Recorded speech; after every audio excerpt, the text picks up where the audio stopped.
Alright, so last night I finished up my lights for my Baja body. I ran the heat shrink and got that shrunk, zip tied, put a little wire holder on the battery holder, keep all my wires in line, not that they move much. Had to push my battery back some. Originally I had it about an inch forward from my dash, and the weight was too much on the front axle, and it just was dropping the front end, something fierce. So last night I pulled a set of not body spacers. Yeah, that body is heavy though. I didn't think the battery would weigh that much, but it really does weigh that much. I pulled one of the rear spacers, the second to smallest one, and now I am running see if you can see this, the largest spacer, the next largest spacer, and two of the next. So I'm running 4 spacers on each shock. That's probably 5/8 of an inch worth of spacer in there. I might have to look into getting better springs so I can run less spacers, but I don't know. And in the rear, I'm just running the thickest and second thickest. So the rear has, quite a bit of play compared to the front without the weight on it. You can see the drop test, but with the batteries in there, come on, get in there.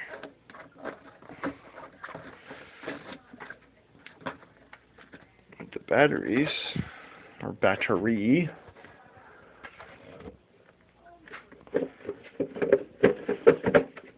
it adds just enough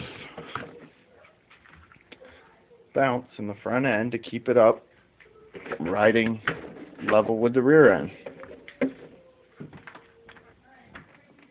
And the other thing I noticed last night was that with the added weight, I had to tighten up my slipper clutch because I was not lifting the front end up. I was trying to climb the bulkhead to my basement, actually, straight vertical concrete or granite wall, and it was binding up. Was able to pull my first wheelies with the 775 motor. It takes quite a bit of finger finesse to get this thing wheelied, but only because my slipper was slightly loose, so it would just wind the motor out as soon as I gunned it. I had to ease into it, which is not easy feat when you're trying to ease into a wheelie.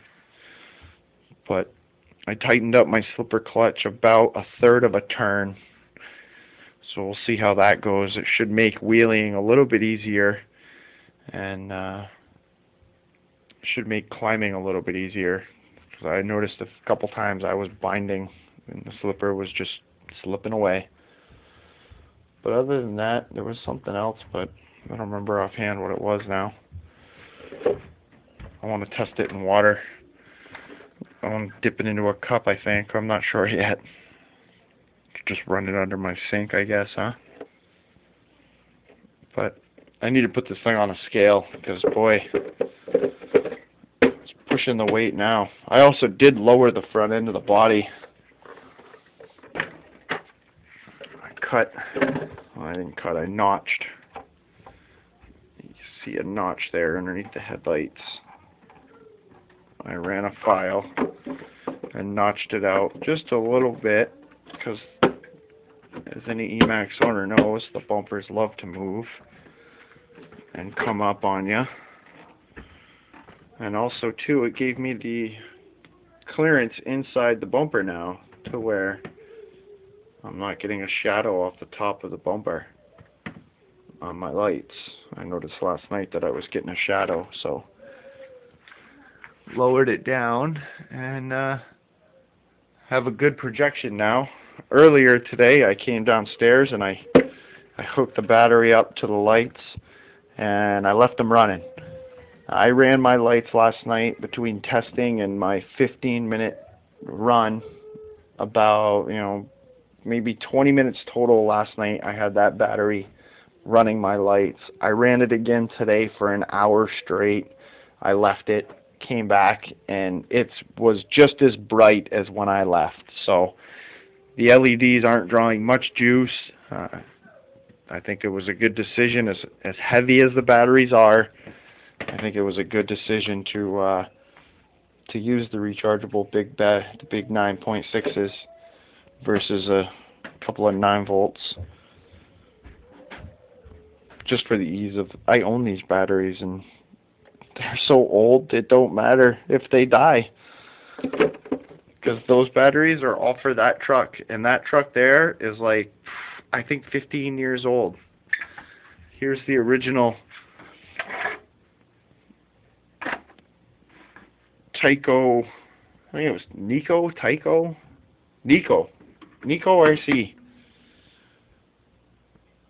RC. Rubber band on your controller. Why do you ask? Well, that's because the controller's so old that it doesn't like the return to center anymore. It broke. But a little rubber band returns it to center. But yeah, this was my original, well, not the original. The original died. This was the last RC I got as a teenager that made it, that didn't die. And I'll tell you what, this truck has got some miles on it. It's been about almost 18 years now of running this little bad boy, and it still goes strong. Got a New Bright one year for Christmas, New Bright Jeep obviously, and it died, as all New Brights do. But I decided to keep the Jeep body, which originally was a two-tone silver and yellow. It was cool. It looked good on the truck, but I'm a fan of black and red myself, so went black and red. Looks way better black. I popped the windows out, popped all the accessory plastic off, taped off the tail lights. Did some modification to get this body on here, but I got it on. And this was my winter beater last year. I had a little trials course down in my basement. A little two-wheel drive action down here. Two-wheel drive open diff, old school. And then that led me to the Max, which is probably one of the best investments I've made as a toy ever. But it's a good hobby. I enjoy it. My kids didn't quite get into it as much as I was thinking, but that's all good. Quite a little setup here. Still got a Summit down here, Andre. But yeah, good times. Sponsor, how you doing? So it feels all the late night projects, right?